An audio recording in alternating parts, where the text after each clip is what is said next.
और वो पहले से ही प्लान उन लोगों ने कर रखे थे कि मनोज राठी को आज उठाना है, फिर वो पीटना है। ये पूरी एक साजिश थी, एक प्लान थी, और इसमें कई किरदार थे जो लोग मौके की तलाश में थे। भाई हमने इसको इस तरीके से उठा के इस तरीके से कूटना पीटना है। उन लोगों ने पहले प्लान करके जैसे ही हम वहाँ गए बहस करी, और बहस करते ही सारी दुनिया के सामने, सारी मीडिया के सामने, मीडिया की परवाह भी नहीं करते, एसएचओ कप्तान सिंह ने मीडिया कर्मियों के फ़ोन खोसे हैं, मीडिया कर्मियों को धमकी दी है, भाई आप किस बात के मीडिया हो, आप क्या हो, आप कुछ, मतलब उसको घमंड रावण जैसा है। इतना घमंडी आदमी मैंने थानेदार नहीं देखा जितना वो था। उसने हर व्यक्ति को वहाँ धमकाया, कोई भी आदमी गया उसी को धमकाया, बोले इतना अंदर ठोक दूंगा, ये कर दूंगा, वो कर दूंगा। और उसने मेरे को उठाया और सबके सामने थप्पड़ मारे, वहीं थप्पड़ मारे। थप्पड़ मारता मारता मेरे को बस में ले गया, और बस में भागते भागते भी कई मीडिया कर्मियों ने वीडियो बनाई।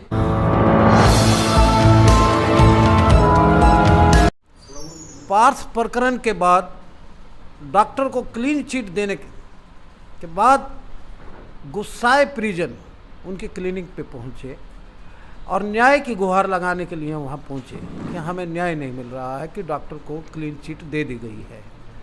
उसके बाद क्या घटनाक्रम हुआ, हमारे साथ हैं मनोज राठी जी, आम आदमी पार्टी के नेता, साथ में सरदाना जी और साथ में हैं शर्मा जी, ये तीनों जिनको कल पुलिस ने उठाया था। इनके साथ में दो और थे। तो इनसे जानेंगे कि इन्हीं की आप बीती क्या घटनाक्रम हुआ वहाँ पर मौके पर, और ये क्या कहते हैं। आइए मनोज राठी जी से ही बात करते हैं सीधे। मनोज राठी जी, दिवंगत पार्थ प्रकरण में डॉक्टर को क्लीन चिट मिल गई थी बोर्ड द्वारा, जो भी था बोर्ड गठित था। उसके बाद आप लोगों का आक्रोश फूटा, आप लोग वहाँ पहुँचे, पार्थ के परिजन मोहित वधवा जी भी वहाँ पहुँचे, उनकी दादी भी और भी अन्य भी थे। 51 सदस्यीय कमेटी आपने बनाई है, उसमें से कुछ एक वहाँ पहुँचे। तो उसके बाद क्या घटनाक्रम हुआ जरा विस्तार से हमें बताएं, और क्या आपके साथ तीनों के साथ हुई? तीन ही बैठे हैं, दो तो नहीं हैं जिनको उठाया था पुलिस ने। अच्छा जी, मोहित वधवा जी को सबसे पहले पुलिस ने उठा लिया।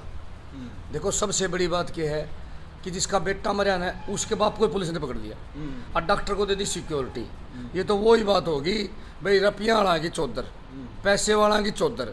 उसके बाप को जब गिरफ्तार कराया हमने, पता चला उसको गिरफ्तार कर लिया, तब हम इकट्ठे हो गए 15-20 जने चौक से निकल के गए, भाई चलो हम बात करेंगे जाके। हम वहाँ बात करने के लिए गए। क्लीन चिट कल ही मिली थी? हाँ, परसों मिल गई थी क्लीन चिट। हाँ, हम बात करने के लिए गए थे, भाई उसको क्यों उठाया आपने।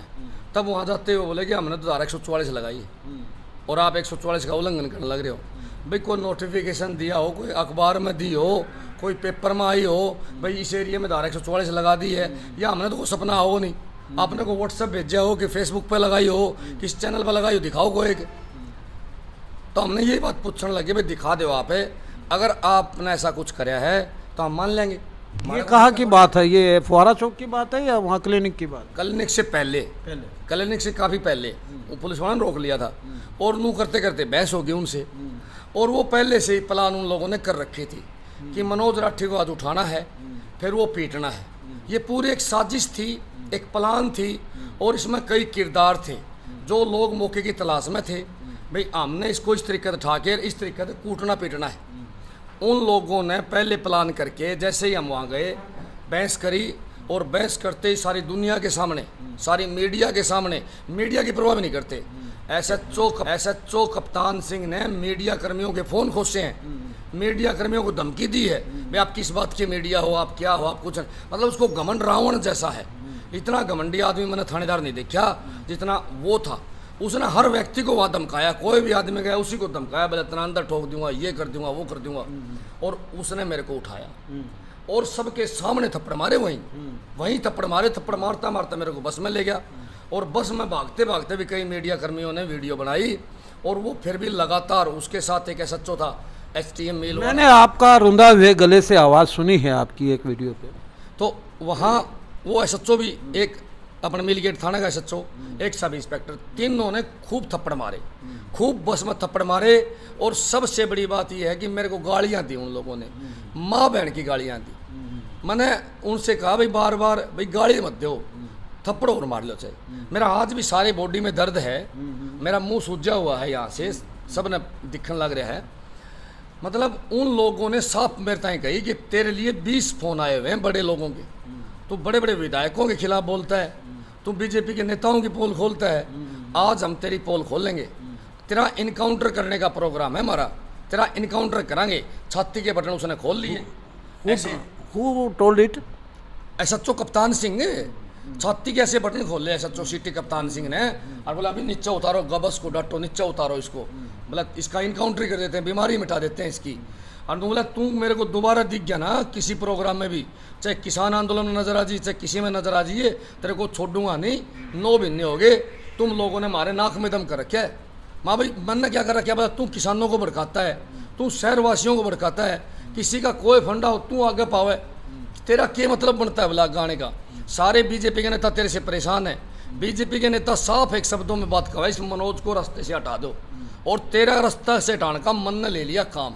यानी कि एसएचओ कप्तान ने सिटी ने मेरे नाम की सुपारी ले रखी है जी, मेरे नाम की सुपारी बीजेपी के नेताओं से ले रखी है। बहुत बड़ा एलिगेशन है। एक बात बताओ जी, खूब छक्के रैप्टे मारे, मेरा इनकाउंटर करने की बात कही, बेल्ट खोल के मेरे मारी, 5 गवाह हैं शहर के आदमी, मेरे जानकार हैं ये लोग। और ये 1-2 आदमी तो ऐसे थे मैंने जाने कौन थे, पहले मेरी उनसे मुलाकात कौन थी वो भी है, वो भी वहाँ बस में थे। आप उनसे एक एक से पूछो, एक एक ने बताइए खोल के किस तरह मनोज को पिटा गया है, किस तरह भद्दी भद्दी गालियाँ दी गई है, किस तरह थाने में मेरे को नीचे बिठाया गया, प्रताड़ित करा, जैसे मैं एक बहुत बड़ा अपराधी हूँ या मैंने बहुत ज़्यादा गलत काम कर रखा है। मैं पूछना चाहूँगा बीजेपी के नेताओं से, और पार्टियों का भी राज के नेताओं से ले रखी है। बहुत बड़ा एलिगेशन है। एक बात बताओ जी, खूब छक्के रैप्टे मारे, मेरा इनकाउंटर करने की बात कही, बेल्ट खोल के मेरे मारी, 5 गवाह हैं शहर के आदमी, मेरे जानकार हैं ये लोग। और ये 1-2 आदमी तो ऐसे थे मैंने जाने कौन थे, पहले मेरी उनसे मुलाकात कौन थी वो भी है, वो भी वहाँ बस में थे। आप उनसे एक एक से पूछो, एक एक ने बताइए खोल के किस तरह मनोज को पिटा गया है, किस तरह भद्दी भद्दी गालियाँ दी गई है, किस तरह थाने में मेरे को नीचे बिठाया गया, प्रताड़ित करा, जैसे मैं एक बहुत बड़ा अपराधी हूँ या मैंने बहुत ज़्यादा गलत काम कर रखा है। मैं पूछना चाहूँगा बीजेपी के नेताओं से, और पार्टियों का भी राज रहा है, क्या उनके राज में आपसे ये व्यवहार किया गया था? क्या खट्टर साहब को कभी थप्पड़ मारे किसी राज में? क्या पुलिस वाले ने मुख्यमंत्री मनोहर लाल खट्टर जी को थप्पड़ मारे हैं, या दुष्यंत चौटाला को थप्पड़ मारे हैं? या मैं पूछना चाहूँगा इनके विधायकों को, और पार्टियों के नेताओं ने आप लोगों को पिटवाया है कभी? क्या थाने में नीचे बिठा के घिसरवाया, आपकी बेइज्जती करी है, या आपको थप्पड़ों से पिटवाया गया है? मेरा सवाल है बीजेपी के नेताओं से, बीजेपी के नेता बताओ यह बात है, या फिर बीजेपी के नेताओं ने एक नया ट्रेंड शुरू कर दिया, भाई जो इनके खिलाफ बोलेगा उसको पिटवाया जाएगा, उसका इलाज बांधा जाएगा और दहशत फैलाई जाएगी। उन सब में मनोज राठी ही टारगेट थे क्या? हाँ जी बिल्कुल। क्यों टारगेट थे? क्योंकि उनको पता अगर मनोज राठी को पीट दोगे तो सारा शहर न सोचेगा भाई ये किसी ने पीट सके, दहशत फैल जाएगी और सारे शहर के लोग पीछे हट जाएंगे, कोई भी आदमी आगे नहीं आएगा। मैं साफ बात बताना चाहूँगा, हिसार पुलिस तालिबान की तरह काम करती है। एसएचओ सिटी कप्तान जो है वो समैक और चिट्टा बिकवाता है जमा खुलेआम, और एक्सटॉर्शन मनी लेता है। हमने इस बात की जब पोल खोलने की कोशिश करी तो उसको बड़ा गुस्सा आया, बोला इतना मैं देख के छोड़ दूंगा। ये भी बहुत बड़ा आरोप है। देखिए इसके तथ्य तो होने चाहिए आपके पास। सारा शहर ने मेरा तथ्य का उनका खेती बैठा उठी है, जो चिट्टा बेचे हैं, जो शहर में गलत काम कर रहे हैं उसके यार हैं वो। और तथ्य को नहीं, सारा सौदा सामने आओगा, समय लगता है, सारा किमी बाहर आना है। अगर कोई भ्रष्ट की श्रेणी में किसी का नाम है ना तो सबसे बड़ा भ्रष्ट एसएचओ कप्तान है, सबसे बड़ा भ्रष्ट। नू तो 2 आदमी ने और भी मारी है, मेरे 2 आदमी ने औरों ने भी मारी है। जो एसएचओ एक मिलगेट था और एक सब इंस्पेक्टर था, मैंने उनको चोर को नहीं बताया, चोर तो मैं इसने बताऊँ हूँ, कप्तान ने, सारा शहर ने पता है ना, सारा शहर को पता उसकी करतूत है। आंसी में रहा है वो, आंसी को लूट के ले गया वो, चोखा आंसी का पेंडा छूट गया, सीआईए रहा है यहाँ, जिस चपेट मारे उन सब ने पता है भाई किससे कितने पैसे लिया करता। अब आपकी क्या मांग है बेसिकली? हमने शिकायत दे दी है सरकार से। कहाँ दी है शिकायत? एसएचओ तो वही है। ऐसे है जी, सिविल लाइन थाना में दी है हमने। अच्छा, सिविल लाइन एसएचओ को हमने दरखास्त दी है। क्या दिया दरखास्त में? दरखास्त में जो सच्चाई थी वो सच्चाई लिखी है जी, सच्ची कौन बात लिखी। सदस्य कमेटी के मेंबर हैं उसके पार्थ प्रकरण में? मैं संदीप शर्मा एक सोशल वर्कर हूँ, हिसार से हूँ। और उस दिन बड़ा अफसोस की बात है, पुलिस प्रशासन ने इतना जो मतलब जानवरों जैसा रुख एक आम इंसान के साथ किया वो निंदनीय है और उसकी हमने कंप्लेन कर ली है। उस पर हम उचित कार्रवाई भी करेंगे। अगर पुलिस प्रशासन इसके प्रति कार्रवाई नहीं करेंगे तो इसके लिए चाहे हमें जन सैलाब करके आंदोलन करना पड़े, चाहे कितना ही बड़ा अनिश्चितकालीन धरना करना पड़े, हम करने। और उस दिन मनोज राठी जी को बस के अंदर हम खुद उस चीज़ के गवाह हैं, बेदर्दी से पीटा गया और गंदी गंदी गालियाँ दी गई, जैसे कि उनका कोई पर्सनल रंजिश थी, उस तरीके से मारा गया अच्छे थे। और हमारे मना करने के बावजूद भी उन्होंने उनको मारते रहे और उन्होंने ये बात बोली कि तुम सीधा मुँह करके बैठ जाओ, नहीं तो तुम्हारे भी पड़ेंगे। तो शर्मा जी, आपसे भी मैन हैंडलिंग हुई क्या? हाँ जी, आपके साथ भी मैन हैंडलिंग हुई? हाँ, मुझे डंडे मारे थे पैरों के पीछे, 2-3 मारे थे। जब बस में ऊपर चढ़ा रहे थे तो इन्होंने खींच के डंडे मारे थे, जबकि मैंने इनको ये भी बात बोला था कोई बात नहीं जी, हम ऊपर चढ़ पड़ते हैं, लेकिन फिर भी इन्होंने मेरे डंडे मारे। मेरे साथ है सरदाना जी, आइए सरदाना जी। सरदाना जी, आप भी आम आदमी पार्टी से संबंध रखते हैं और आपके कजन ब्रदर जो हैं मेयर हैं वहाँ के। मैं आम आदमी पार्टी से संबंध नहीं रखता। मैं एक आम नागरिक हूँ। इसमें पार्टी वार्टी का कोई सिस्टम नहीं है। मैं हिसार का वासी हूँ, हिसार के लोगों के बीच में रहने वाला आदमी हूँ। एक एनजीओ चलाता हूँ, जवाब दो हिसाब दो, जिस एनजीओ ने बहुत बड़े बड़े खुलासे करे हैं हिसार शहर के अंदर। बाकी सारी बात तो इन्होंने बता ही दी है कि उन्होंने क्या कार्रवाई करी।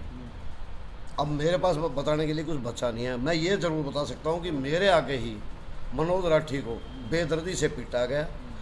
वो बिल्कुल फिल्मी सीन था, जिस तरह साउथ की फिल्मों में सीन आते हैं ना, वैसा सीन था। और एक जिम्मेवार ऑफिसर को इस तरह की हरकत नहीं करनी चाहिए। आपको मैं ये कहना चाहता हूँ कि इस शख्स को कानूनी रूप से हम लपेटेंगे, चाहे हमें किसी हद तक भी जाना पड़े। यानी कि आपने वैसे शिकायत तो दे ही दी है? दे दी है, MLR कटवा दी गई है, सारी चीज़ हो गई है। अब बड़े ऑफिसर्स को और शिकायत देंगे। अगर ये लोग भी नहीं करेंगे FIR लॉज, कल मानव अधिकार आयोग में लेटर चला जाएगा, मेल कर दी जाएगी। मानव अधिकार आयोग का मैं डिफेंडर हूँ, नेशनल ह्यूमन राइट कमीशन का, वहाँ भी जाएगा। और उसके बाद भी अगर मान लो इसके पास ऊपर कार्रवाई नहीं होती, वहाँ तो कार्रवाई होगी, ह्यूमन राइट कमीशन में कार्रवाई होगी। कार्रवाई नहीं होती, वहाँ तो कार्रवाई होगी, ह्यूमन राइट कमीशन में कार्रवाई होगी। उसके बाद जो है हम कोर्ट में जाएंगे, कोर्ट में देखेंगे कहाँ जाएगा। आपकी आम आदमी पार्टी भी स्टैंड ले रही है? आपकी सारे ले होंगे जी। किसान स्टैंड ले रहे हैं सबसे पहले तो। किसान वहाँ पहुँच गए थे, क्योंकि मैं किसान हूँ, खुद खेती बाड़ी करता हूँ, टोल पे पिछले 9 महीने से सेवा करता हूँ किसानों की। मैं किसानों का कार्य करता हूँ। मनोज राठी से नाम से पहले मैं किसान हूँ, मेरा नाम बाद में है, उससे पहले मैं किसान हूँ, क्योंकि मेरी रोजी रोटी का सवाल है, मेरा पेट का सवाल है। मैं किसान के लिए पिछले 9 महीने से काम करने लग रहा हूँ। आज भी वही काम करूँगा, चाहे ये नेता और चाहे ये पुलिस मेरे को गोली से मार दे, लेकिन हम पीछे नहीं हटेंगे। देखो, किसानों की मांग जायज़ है, वो जब तक मांग पूरी नहीं होगी हम पीछे नहीं हटेंगे। मेरे तकलीफ़ नहीं है 1% भी उसने मेरे को मारा है, लेकिन तकलीफ़ इस बात की है, अगर इस व्यक्ति को छोड़ दिया गया तो ये और लोगों को पिटेगा। घमंडी आदमी है, इसलिए इसका इलाज कराना चाहूँगा। लट मारे चाचे ताऊ खांदे आए, हम खान लग रहे हैं। हमारे चाचे ताऊ करनाल में खा लिए, खट्टर साहब ने उनको वहाँ मरवा दिए। कोई फ़र्क नहीं पड़ता, ये तानाशाही लोग मारते रहेंगे, हम खाते रहेंगे। लेकिन इसका इलाज हमने इसलिए करवाना है कि इसमें घमंड है, ये आम लोगों को टारगेट करता है, आम आदमियों को टारगेट करता है। ये इसका इलाज कर देंगे तो शहर में ये आम लोगों को टारगेट नहीं करेगा। मनोज राठी की आवाज़ फिर भी बुलंद रहेगी या 100% बुलंद नहीं रहेगी, डबल रहेगी। हमारी आवाज़ क्यों दबेगी? लठों से डर के क्या हम? लठा तो थोड़ी डरा जी, जेल से डरते, लठों से डरते। सारा काम करांगे, इन चोरों का इलाज करांगे। जितने बीजेपी के नेता चोर हैं और ये पुलिस अधिकारी चोर हैं और किसी भी डिपार्टमेंट के जो अधिकारी चोर हैं, उनका इलाज मनोज राठी करेगा। अगर इनने पेंडा छुटवाना है मेरे से तो मेरी मौत ही एक रास्ता है इनके लिए, बाकी जब मेरी टांग काट देंगे तो भी पेंट नहीं दिलाने के लिए वहाँ गए थे उनके परिजनों के पास। तो देखते रहिए हाँसी की आवाज़। मैं मेरे एडिटर अजय सैनी के साथ।